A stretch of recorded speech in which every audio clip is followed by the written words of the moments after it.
Okay, so good afternoon. So last week we looked at what is software engineering. So we looked at few theories as to understand why the engineering process is required. Um, Today we are going to look at the design process. So we looked at what is engineering and why the engineering discipline is required for building software. So today we talk about the process of designing the software, right? So there are a few models that we'll be talking about and see how we go get that done. So what is the design process? So the design process, if you look at the definition, it says the activities carried out during the design phase, which transforms the SRS document into the design document. Now, if you look at how we design software, we said the customer comes to the marketing team, and then the marketing team basically brings the deal to the business analysis team, right? Who then sit with the client to understand what the client wants. So with that, they design something called the business analysis document, which comes to the developer team. So that is like the marketing requirement, that what the customer wants. So we sort of an understanding of what the customer need now or the want. And then there is another process where we basically transfer that into something technical so that we can give it to various parties in our team. Let's say there's a team looking after database design, another team looking after, let's say, the overall architecture of the design, another team looking at breaking it down into modules and then features, stuff like that, so that we can then bring it into something called sprint. If you're using agile methodology, there is something called Scrum. So you need to come up with features and then you group it into something called sprint. So basically sprint planning. So all that comes into the design phase. So there are a lot of stuff that goes into the design phase. We will see how much of that we can cover today. Okay. So if you look at the activities, what do we do in the design phase? Number one is the architectural design of the system, including all the subsystems. So what do you mean by the architectural system? This is about the overall picture, the big picture of the application, right?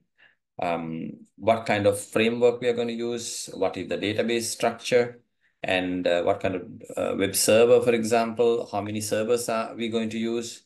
Is it client server? Are we going to have microservices? All those big decisions come under the architectural design of system. And then from there, we design something called abstract specification. That is, again, high level design. So we have an understanding of the architecture and then we bring it down to a further higher level design, right? So maybe still we have boxes, we don't have details. And with that, we go to another interesting phase, which is called the interface design. Now, this is what the client is actually seeing, right? So the front end to the client, what they see as the product, right?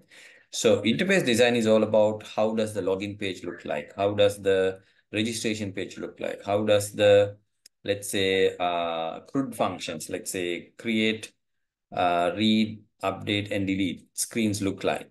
Or maybe there are others like import data, export data, other program-specific activities. So how do they look like on the UI, right? And this is also where we talk about the components. Now, what do you mean by components? Sometimes we use reusable components when it comes to design. So that design decision also come in here in the design activity. So what are the components and how do they work together? And then comes the details like the data structure. For example, how does the, let's say, record of a user look like? What are the fields? What are the field types? What are the default values? Is it a required field? Is that an index field? Is that a foreign key? So, or on the that's on the database. Now, there are also maybe other data structures. Are we going to use a collection here? So if so, what kind of collection? Is it a vector? Is it a stack? Is it a queue? what kind of data structure we are talking, right? That also is another decision. And the last, as you can see, comes the algorithm design. So algorithm is where you start from the user login to get something done. So you're doing some work with the application. Now, say, for example, a CRM, customer relationship management application. There are a lot of things we do, right? So starting from the user management, where you have user login, user registration, there are things where you add customers to it. Users are different, customers are different. So how do you handle that in the architectural phase? So are you going to give access to the customers? If so, you need to change that now. If you're not giving access to the customers, then it's okay. That's another design. And then how do you add a customer? We call them lead. How do you add a lead? And then what do you do with the lead when it comes to editing the lead? So you should be able to look at, let's say, timeline and stuff like that. So what is the algorithm of getting it? Let's say if someone wants to know how many sales we brought in the last 3 months, what is the algorithm to calculate that? Or if you want to have a data for the dashboard, say you are calculating all the sales for the last year, last 12 months, let's say, where do you get that data? And how do you filter it, say, for example, product-wise, user-wise? So what is the algorithm for that, right? So we decide all those things under the activities. These are the activities, by the way, we do under the design phase. So when it comes to especially the algorithm and the other activities, there are different design methodologies we use, right? We can't say one is correct and the other one is not correct, or we can't say one is better than the other. There is no such thing. Each one is best in their own way.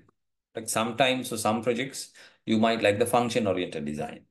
But for some others, you might think, okay, object-oriented design is the best way to go. Or maybe sometimes you might think, okay, we'll start with the user interface and then go down the path, right? So depends on the activities, you choose what is the best, right? So let's go through each one and try to understand what it means. And if you take the function-oriented design, some people say this is old and it doesn't work, right? But is that so? Yeah. So software are designed as a set of functions that share state. Now, what does that mean? What is state and what is function, right? We'll see some details and see how it works. So there is something called top-down functional design and bottom-up functional design. We'll look at the differences. So what happens here is you take a big program and you break it down into small functions. So you break it into chunks, right? And then we try to connect these small pieces together to create the big system. And this word means state. The state is about common information. How do you keep the common information? Because I said there are a lot of functions, right? But then how do you keep common information such as, say, scope? Or let's say if you're talking about a cart, shopping cart, how do you keep the cart information? Where are you keeping that? So things like that. Okay. Although the third point says this is historic interest, but then again, doesn't look like. There are still certain applications where a simple function-oriented design might be the way to go, right? So let me show you two aspects of this. The first one is called the top-down approach. Here, we take the big program, the payroll processing program in this diagram, and we break it down. Yeah. So the payroll processing program has three modules: get employee data module, calculate net pay module, and the print payslip module. Three modules. And then if you take the calculate net pay module, that also can be broken down into three. There is a calculate gross pay, calculate the deductions, and also update employee record. Three things. Same thing we can say about the print pay slip. So get employee record. This is basically a calculating salaries, right? So first you need to have a separate section where you store all the employee data. This is called the master data. And then you calculate the payments. So if you're paying, let's say, 1,000 rupees a day, and the month has 30 days, so then it's a 30,000.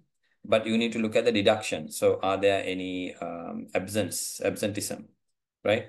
Or are there any overtime payment? So you need to bring all that to calculate the final pay. And then you need to print that, right? In order to print it, you have to get the user record and then the payment record and then print it on a printer. Okay. So now, this might not be suitable for all the programs also, because sometimes you don't know how to break it. So you might not be able to break it as well, right? Plus, there's also advantages. So when you break it down into modules, you can give each module to a team or a person. And that person or the team is responsible for that module. So if something goes wrong, we know where to go and check it. And also it becomes very easy to debug, isn't it? If something is not working, we know which module to go and check it. So this is a top-down approach. There's also a very similar one called the bottom-up approach. Right now here, we start at the bottom of the pyramid, meaning first we write down all the functions, right? Now I can say even for bigger projects, we do a very similar thing. We write down all the functions. In fact, we write down all the features, right? Now here we are looking at functions. And then we try to group them. For example, here's a calculator, okay? So if you look at the top three, square root, algorithmic value, and logical NOT. And all of these three requires only a single input operation. If you look at the next two, comparison and logical AND requires minimum two input operators. And the last four, addition, subtraction, multiplication, division, requires multiple input operation. So when you combine single and two and multiple together, you get the calculator. You see how the bottom-up approach is working? So you first get a bunch of features or functions, and then you start grouping them together in order to go forward. All right. Now, before I get to that, I also want to explain this business of state. Let me show you another diagram here.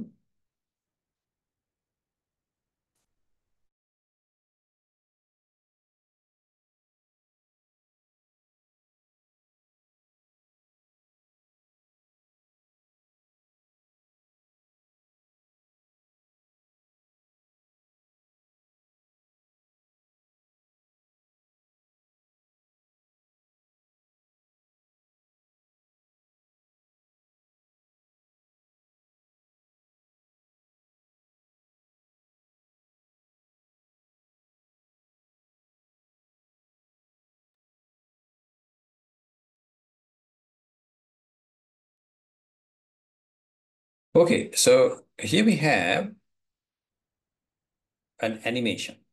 Okay, this is a mobile application where we see e-commerce site. There's a cart, we add products, and we are looking at it. So look at what is happening on the left-hand side, which is the user interface, and also on the right-hand side, which is happening to our module. So you start from the My Login screen, all right?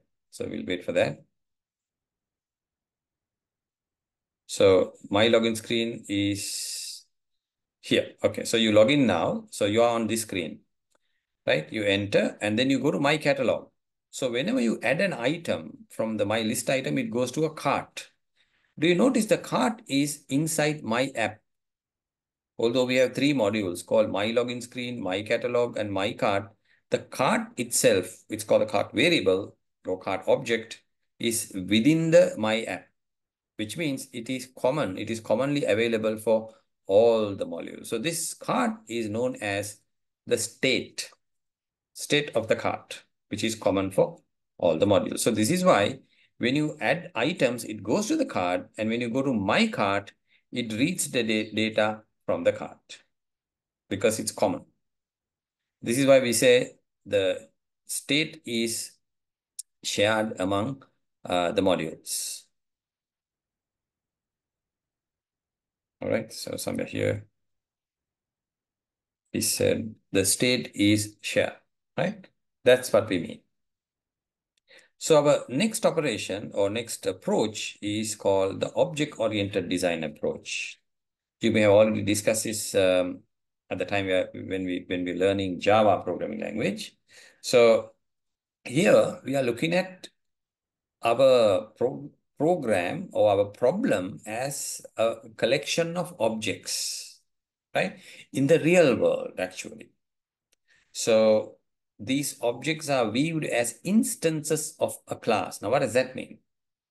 Let's say you want to build an accounting package. So you walk into the accountant's room and then you see a lot of stuff on the table, right? You see checkbooks, you see receipts, you see money, you see books, all kinds of stuff. So you try to look at what are the common things. If you look at all the documents, you'll notice these documents are having a date, for example, right? A date variable. These documents are having from to variables.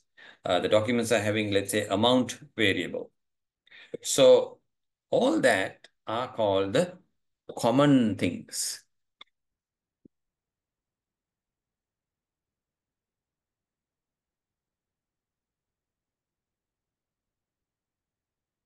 So these common things can be taken into something called a parent class, right?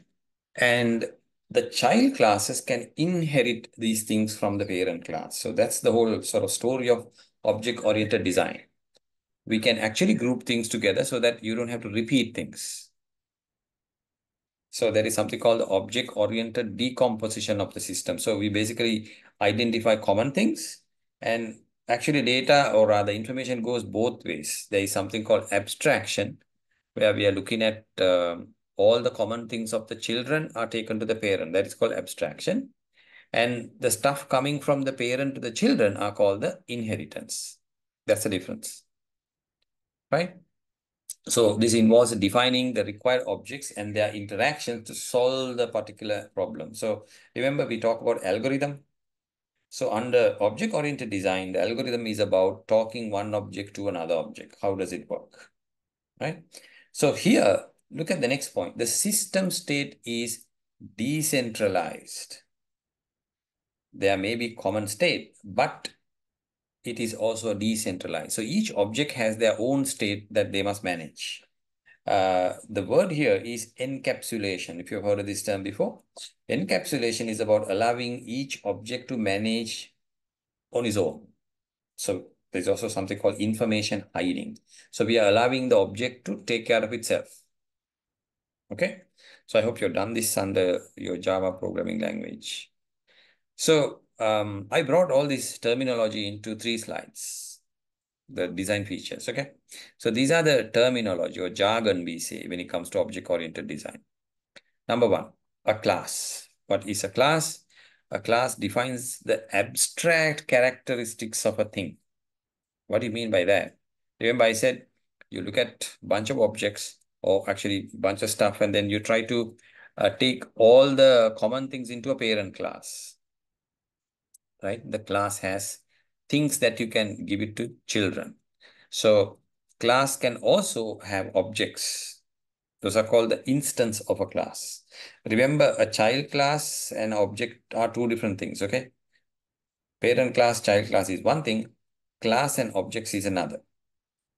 And then the classes have methods and properties or fields or attributes. A method is a function, by the way, which is part of the class, whereas a property or a field or an attribute is essentially a variable inside the class, right?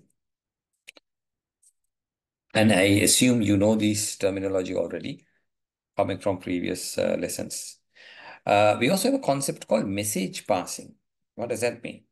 How one object can send a message to another object. Now, although it sounds really confusing, but it's actually calling a method of another object. And on by way of calling, we also passing parameters. That's called message passing. And inheritance is about, creating a child class from a parent class. And then we have another terminology. Encapsulation or information hiding is about allowing one class to do its own work without exposing the variables or private methods. So if you want to communicate with a class and an object, you have to use the public methods. That's the only way to communicate. And the last two are abstraction and polymorphism. So abstraction is the reverse of the inheritance. So we simplify the system modeling by removing all the unnecessary detail and taking into a parent the most common things out there. Polymorphism is a very interesting behavior of classes and objects, actually classes, where we have a parent class and a child class, and we allow the child class to take decisions on certain methods. Let's say, for example, you have a parent class called vehicle, and you have a bunch of child classes, one for car, one for bicycle, and one for, let's say, airplane. Let's say the parent class has a method called horn. It's a vehicle, the vehicle has a horn, right? So when you call the method from a child class, say for example, if you call the horn method of a car, you should hear the car horn. And when you call the horn method of a bicycle, bicycle doesn't have a horn, bicycle has a bell, and you will hear the bell. But if you call the horn method of an airplane, airplanes don't have a horn, right? So nothing happens. But all three are coming from, we call it inheriting from the parent called vehicle. So the polymorphism mechanism allow us to do something called overriding. It can override the parent method in different ways. Right. Now, in order to the design our application, remember we spoke about three things, right? Three methods. One is function based, other one is called object oriented based. The third one we said was user interface based. Again, there are some very, very established, matured ISO standards available when it comes to user interface design. Otherwise, user interface design is very, what do I say, very personal, Some people like certain things, others don't like it. So how do you make sure that you design something that most of the people can start using? So there are two standards that we will be looking at. One is ISO 9241 and the other one is ISO 16982. Now what I did was I summarized the whole thing and I have it here for you in the LMS. So if you go to the LMS and week 3 under design process, you can see two PDF files here. This is a summarization of these two. So here's the first one, ISO 9241 main features, right? You see, there are a lot of sub ones as well. So there is a 9241-1, 9241-2, -3, -4 like that. So there is 1 to 17 are under the general principles category. Then from 20 to 129 under specialized topics. And then to 500 series is user experience and usability. 600 series is human system interaction. So let's say, for example, if you take the first one, introduction and overview, provides an overview of standards and its components, establishes fundamental ergonomic principles. So every software, if you're going through the user interface path, must be compliant with this. So of course, you can mention to say which number you are compliant to. So you can say ISO 9241-1 compliant or ISO 9241-5 compliant, right? So whatever it may. So we need to read, these are very lengthy articles. So the user interface designers should be familiarized with this. So this is 9241. Here's the next one, 16982. So this is mostly to do with the usability methods, right? So there are 9 here, okay? So if you read the whole article, it's a big document. So I have summarized it here. So there is scope and purpose. There's a human-centered design principle, selection of usability methods, overview and all that in there, right? So I mean, you're welcome to go through the detailed document if you're interested. Both are available here in the LMS.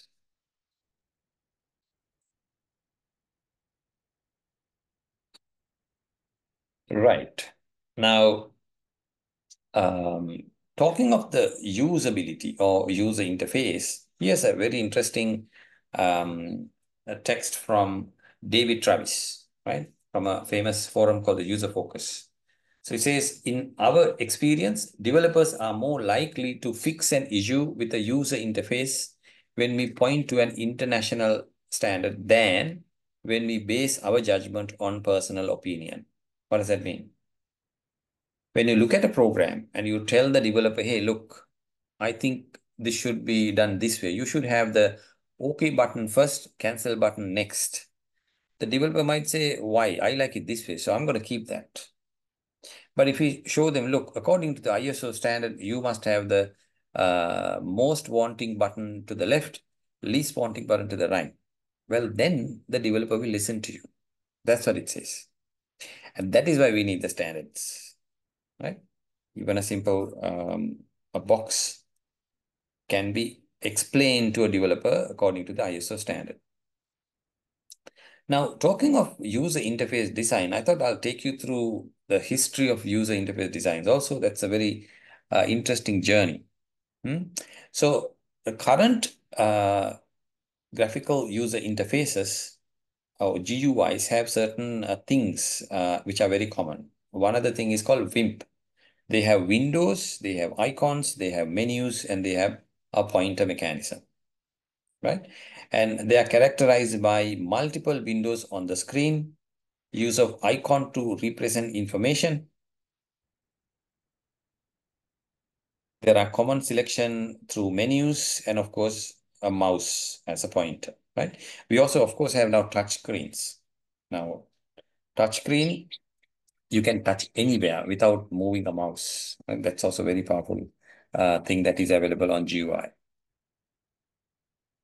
Here's an example. Well, in fact, this is the first GUI that was ever produced. This is from a company very famous for latest technology called Xerox. They designed this in 1973. Look at the word processor, 1973. Oops. It's very graphical. There are charts and pictures and all kinds of stuff. This was unheard of in 1973, right? Of course, it was running on a mainframe computer, I think a mini computer, very powerful computer.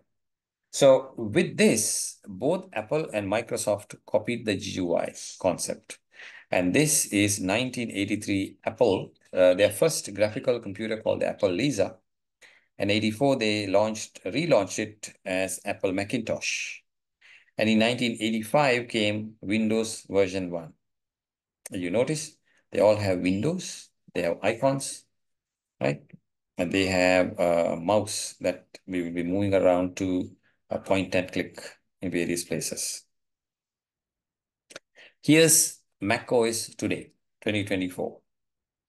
Beautiful icons. So these are the windows, by the way, right? So these buttons are to close, minimize, maximize. So this is the highlighted, selected version, right? So this is macOS. If you look at Windows 11, well, very similar, almost same. You can see icons are there, menus are there, right? Windows are there. And here's the same concept on Ubuntu, right? So Ubuntu also has a very similar thing. Here's a window. There are icons. You use a mouse to go around, do things. So same thing, very similar. And here's another very, very powerful operating system with fantastic GUI. Unfortunately, it couldn't make it to the mainstream. So it was called BOS in the beginning, but now it is available as Haiku OS as an open source platform. This is also a very powerful GUI-based platform, right? Example. So we have menus, buttons, all kind of stuff. And if you look at mobile phones, here's an Android operating system. Again, you can see not much on the Windows here, but you can see icons.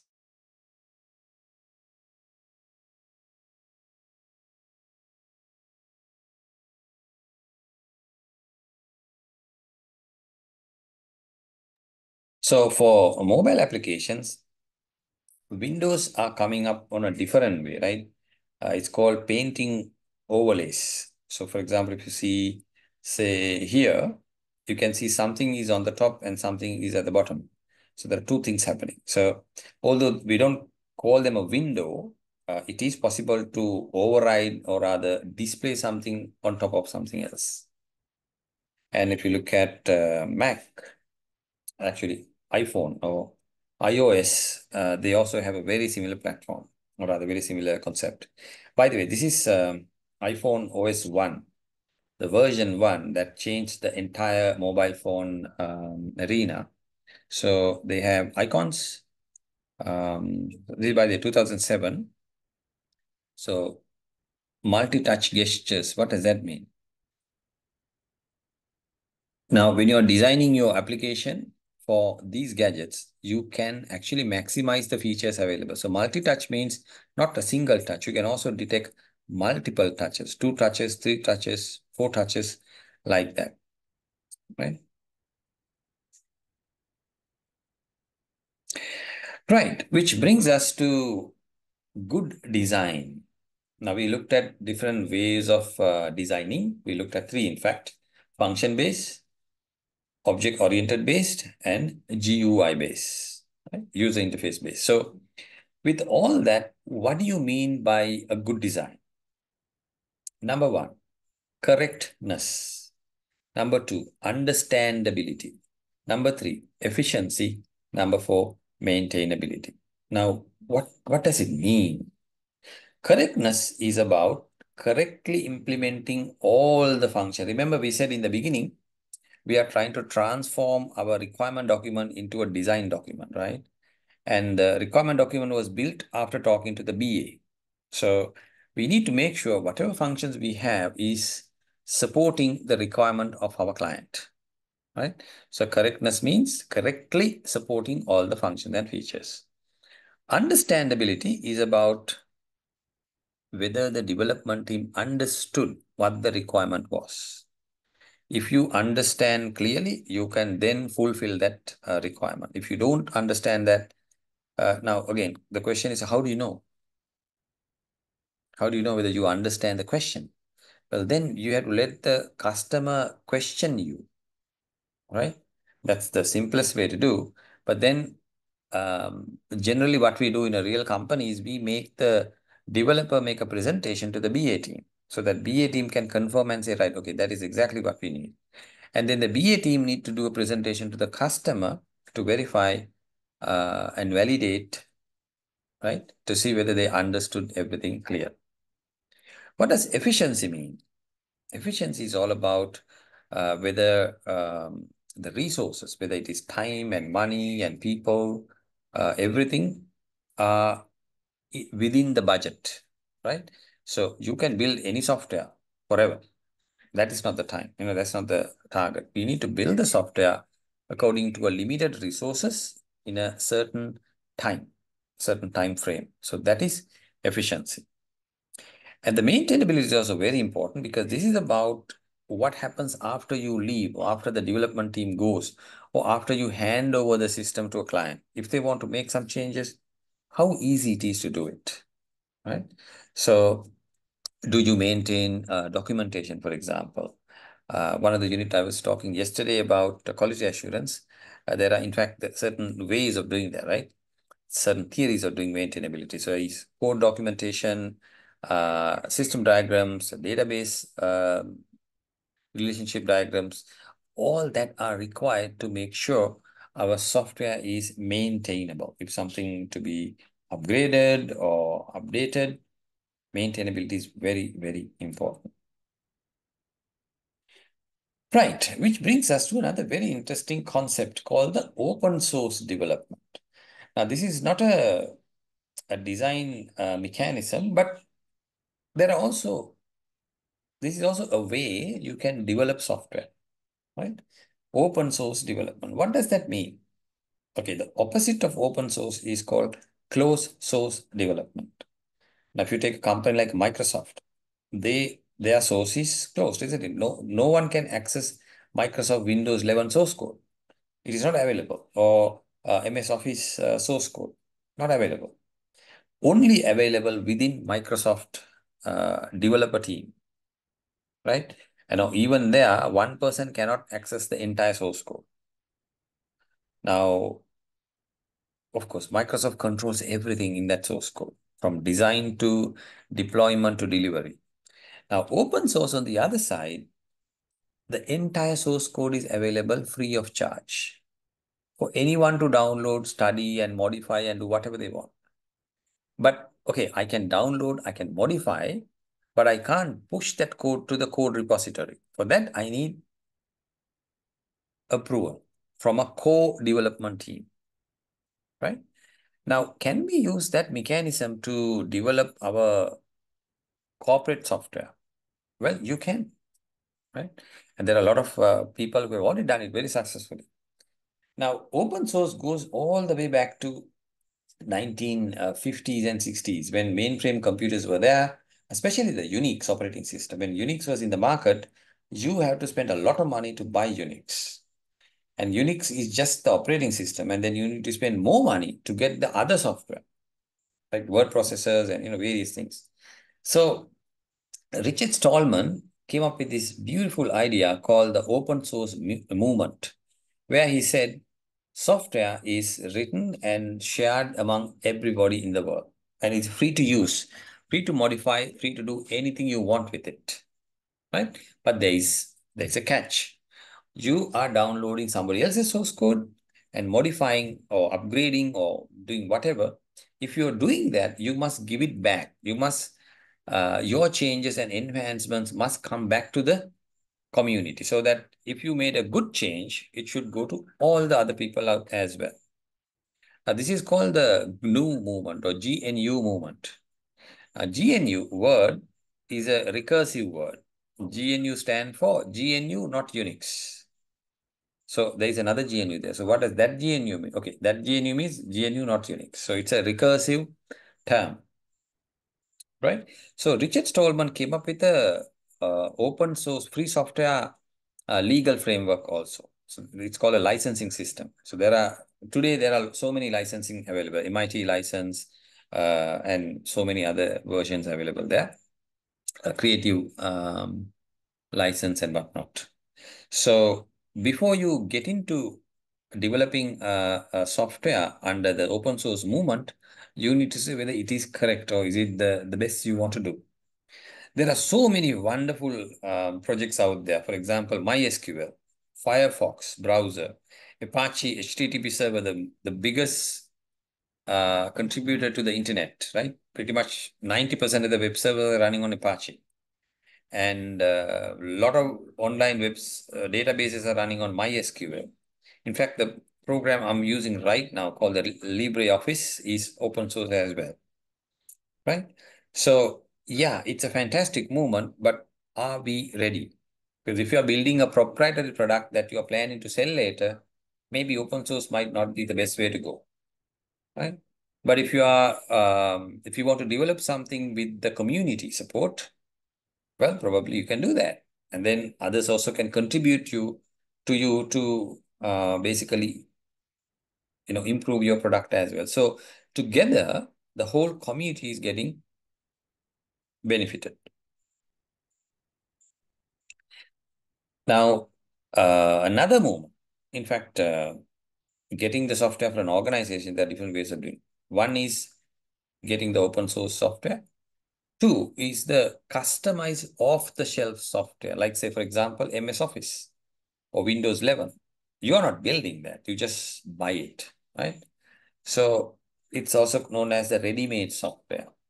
Off the shelf means like you go to the supermarket, from the shelf, you can pick it up, right? So that's why we call it off the shelf. And normally, you can't change this software. So you buy and you use. So it's not a problem because most of the software, you don't need to change anything. So if you take Windows 11, for example, you will never need the source code to change something in Windows 11, right? Or if you take MS Office, there is nothing for you to code and change. Or if you take Adobe Photoshop, for example, you never get the source code and you don't need the source code. All right. So custom development is usually not required.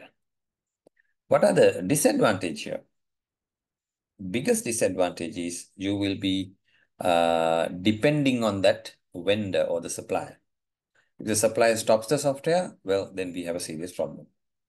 And the other thing is, what if the supplier stops supporting it? Again, we have a serious problem.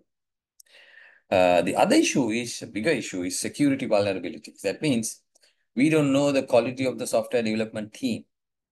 I mean, we're not talking about the big boys like Adobe or Microsoft or Apple, but there are software coming from all kinds of people, individuals, small companies, and whatnot. So, how are they when it comes to security? How secure are they is a question, right? Right. So, which brings me to our last slide here. So, developing software, in this case, now today we talk about design. Um, right now, it's about a teamwork, isn't it? Now, on the earlier time, we spoke about waterfall method, where you do one person doing one task and giving it to the next person, and the next person is completing that task, giving to the next person. So that's like a relay race, isn't it? In a relay race, you hand over the stick to the next person, and the next person has to wait and wait and wait until he gets it. But okay, that's one approach to develop software. The currently practice approach is like a rugby match, where a team of people are working towards getting the ball forward, right? A team tries to go the distance as a unit, passing the ball back and forth, may better serve today's competitive requirements. So, for current affairs, or rather the current way of developing software is mostly to do with a team-based activity, right? So we go on developing as a team, right? So today we looked at design, how to design the software, and then we looked at different ways of design the software. We realized there are three. One is function-based, the other one is object-oriented based, and the third one is UI-based. Apart from that, we also looked at various other mechanisms like open source versus closed source as well. All right, so I also shared the ISO standard documentation there. And also there is an book chapter that you need to read as well. Let's go back to the LMS. So, oh, I also, this is the book by the Concise Guide to Software Engineering. Please read chapter 4. I also have another very interesting link here. This is online software engineering course. Okay. And it's a free course from edX and coming from University of British Columbia. All right. So self-paced, 8 weeks, and it only requires 8 to 10 hours per week from you, and it is completely free. And I thought it's a very good course and also free, right? So these are the things coming under the syllabus, 8 subjects: introduction, process, specification, testing, high-level design, low-level design, construction, information security, and then also intellectual property and ethics, right? So it's coming from a professor in University of British Columbia. So please go through that, and I've added that as a an assignment. Oops, right? As an assignment. So you can do that and submit your certificate or the final element to LMS here. Okay. You are given, I think, when is the deadline? I think it's about next month or so. You have enough time to do this. So go through this step by step, take your time, read it pretty well, and complete the project. And you can submit your final grading here. Once you're done, save that into a Word document and submit it here. If it is an image, you can submit that as well.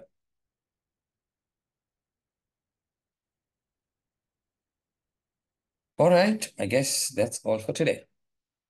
Until next time.